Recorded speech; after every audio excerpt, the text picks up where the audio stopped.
Hi అండి. బోటి curry ఎలా చేసుకోవాలో చూపిస్తానండి. ఈజీగా బోటి అంతా క్లీన్ చేసుకొని మంచిగా ఉప్పు పసుపు వేసుకొని పిసికి ఉడకపెట్టుకోవాలండి. దాని నీళ్ళు చూడండి 5 విజిల్కి మంచిగా ఉడికిపోయింది. టమాటా, కలెమాకు, కొత్తిమీర, ఆనియన్ ఇవన్నీ అయితే తీసుకున్నాను. ఆనియన్ అయితే రెడ్గా అయితే చేసుకుంటున్నానండి. బాగా రెడ్గా అయిపోవాలా ఆనియను. ఇక్కడ లైట్ ఏమో అసలుకి వస్తుంది, జర ఇట్లా కిందికి పైకి అవుతుందండి లైటు. ఈరోజు అయితే మా కిచెన్లో లైట్ అట్లా అవుతుంది. ఇక్కడ వచ్చి అల్లం పేస్ట్ వేసుకున్నానండి. పచ్చివాసన పోయే వరకు మంచిగా వేపుకోవాలా, ఎర్రగా అయిపోవాలండి. జర ఆనియన్ ఎక్కువ వేసుకోవాలా, ఎందుకంటే గ్రేవీ బాగా వస్తుంది, కర్రీ కూడా టేస్టీగా ఉంటుందండి. చాలామంది అనుకుంటారు ఆనియన్ ఎక్కువ వేస్తే తీయగా అయిపోతుంది కర్రీ అని. తీయగా అయితే ఏం కాదండి. చికెన్లో మటన్లో అయితే ఎక్కువనే వేసుకోవాలా. తర్వాత మనకు రుచికి సరిపోయేంత కారము, కొద్దిగా బోటిలా కారం ఎక్కువనే వేయాలా, కొద్దిగా పసుపు కూడా ఎక్కువ వేయాలండి.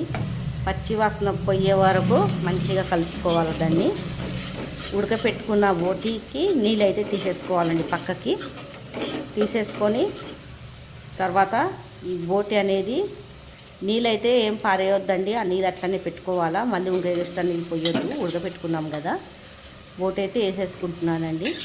చాలా టేస్టీగా ఉంటుంది చూడండి. ఇలా చేసుకుంటే చాలామంది దీని ప్రాసెస్ క్లీన్ చేయడం చాలా టైం పడుతుందని చెయ్యరు.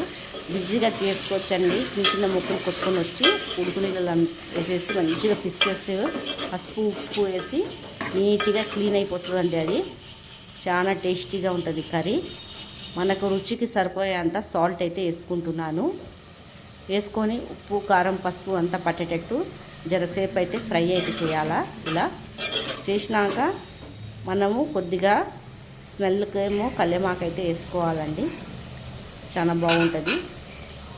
ఇక్కడ వచ్చేసి కల్లేమాకు వేసుకున్నాక జరసేపు అయితే పెట్టాలా. ఇట్లా ఉప్పు కారం అంతా పడుతుందండి.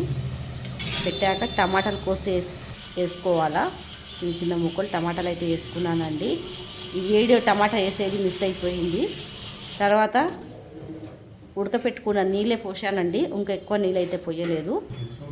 తర్వాత మూత అయితే పెట్టేశాను. బాగా ఉడకాల, మంచిగా ఉడికి దగ్గరికి వరకు రావాలండి. ఇట్లా దగ్గరికి రావాలా కర్రీ. ఎగస్ట్రా నీళ్ళు అయితే ఏం పోయొద్దు. నేను ఆ ఉడకపెట్టుకున్న నీళ్ళే దీంట్లో వేసేసానండి. చూడండి. తర్వాత మనకు పట్ట, లవంగాలు, ఇలాచీలు ఇవన్నీ ఉంటుంది కదా, రుబ్బుకోవాలా. చికెన్ మసాలా, మటన్ మసాలా అయితే అన్నీ కలిపి అయితే వేసేసానండి. వేసాక కలుపుకొని కొంచెం ఇంకా దగ్గరకు వచ్చే వరకు అయితే పెట్టాలా.